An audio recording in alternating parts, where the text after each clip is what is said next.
effort para gawin pa yung, gawin pa siyang specific. It's planned. Okay. Yeah. Thank you. Any more to add?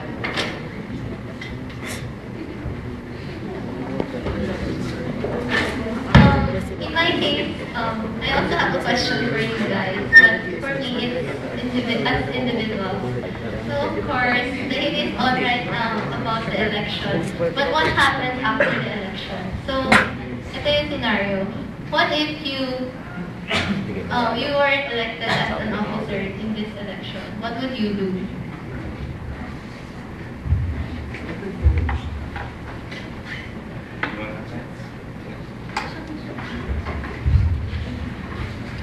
If I were elected as an officer for the student council, I believe in my party's principles and our beliefs. And even though I don't get elected, I'll still find my ways, to implement, because I know that our ideals are what our college needs. That's what I want to implement here. So.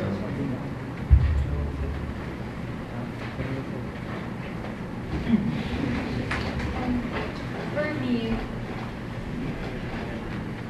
if hindi ako na-elect, hindi lang naman sa pagiging isa sa mga magkaroon ng posisyon sa student council, dahil ako naniniwala ako sa visions ng tapat. So hindi as what my running mate said.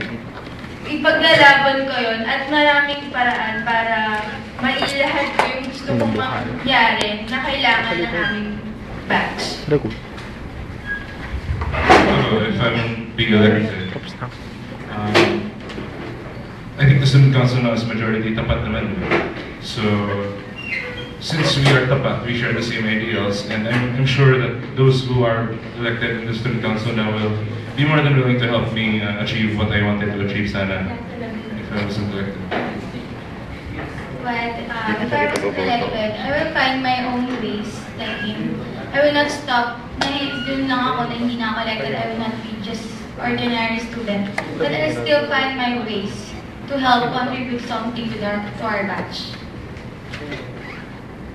If I was not elected, it's either I will join the batch assembly to parang contribute something pa rin sa batch ko, sa Catch 2012. That, or I join one of the, as in I'll be active in one of the advocacies sa Santogon.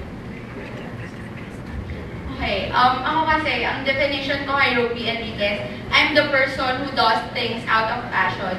So, this is my passion, this is what I like. So, hindi matatanggal sa akin yung, ito yung gusto kong gawin meron akong vision. So, kung hindi man ako ma-elect, okay, hindi na ibigay sa akin yung opportunity. I'll support those who would be elected, but then I would not compromise the values that Santogon has given to me.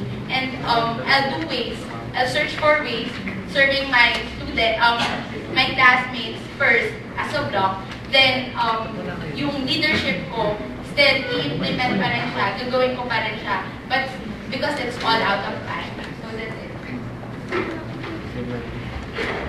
So we've all heard some information from the candidates themselves. So can I request anyone from the audience to ask questions? This question goes to Tapat. Kanina, yung first question was regarding college issue.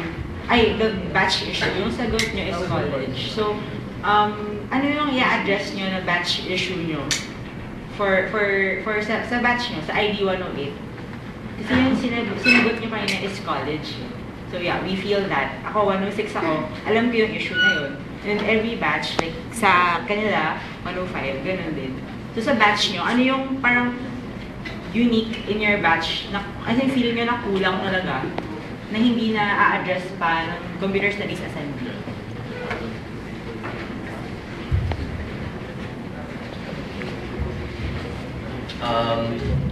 In Tapat, we have our own mission statement for Catch 2012. That is to lead Catch 2012 towards technological advancement, academic excellence, and social involvement.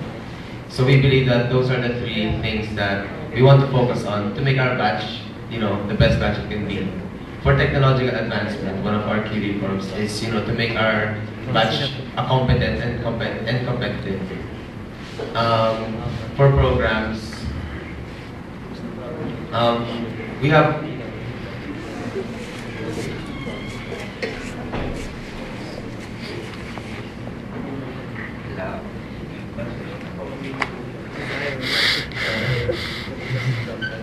yeah, basta one of those are the issues that I feel that we have to address first.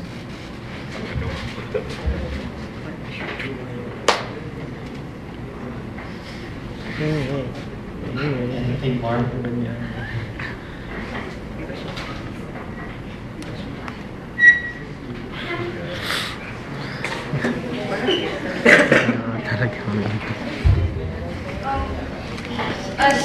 As yung mission statement namin, in one of our key reforms is gusto namin ma-engage yung batch namin into social involvement.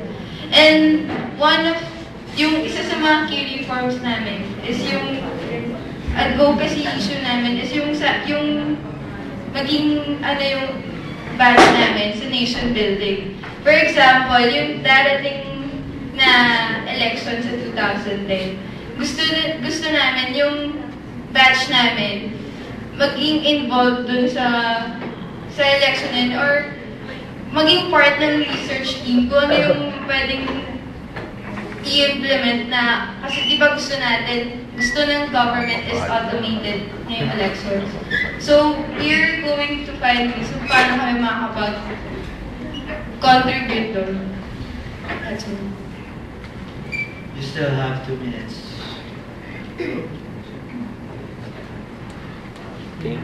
Anything more to add? Next question. This is for Jet Luga. Ang majority ng College of Computer Studies elected officers is Santogon, which is 12 out of the 13 na position. So, yeah, majority ng buong university is in Tapat. Pero ang focus niyo, since batch kayo, focus niyo syempre sa college, di ba? Sa batch niyo, saka sa college. So, paano mo magagawa yung mga gusto mong magawa if you were or were not elected? Paano mo siya magagawa kung iniisip mo na maraming tapat tutulong sa'yo?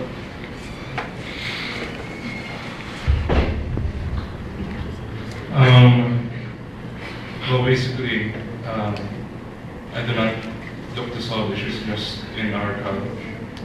I look to solve the wider scope, which is the university-wide. What's your option? What's your option? That's good. So, I didn't look to solve problems just in the college.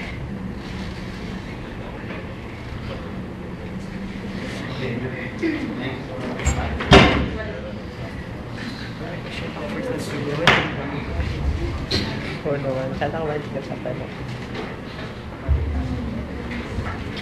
would like to raise this question for Santogon, especially Jessica Lee. You're running for batch representative, right? Di ba yung Council of Officers is yung para ma-disseminate yung information? Now, di ba given naman talaga na as a batch representative, kailangan mo talaga i-disseminate yung information yung sa batch mismo. So, I would just like to ask, what more, ano ba yung approach na gagawin mo aside from Council of Officers? Aside from, as I said earlier, aside from Council of Officers, we also have the network, which is an open forum. Tapos, yun nga, mga activities, magpo-post kami ng mga messages doon. Kasi pag Yahoo Groups, parang, di ba, panay email siya. So, nakakapag-load ng mailbox natin sa Yahoo. So, forum na lang, mas clear tignan, mas neater tignan. Tsaka, aside from that, para doon sa mga walang internet, meron kaming buzzwire. So, it's a landline or cellphone na yung so yun, itext na lang or itatawag sa landline para alam ng lahat. Okay na. So, thank you. Thank you, Beto.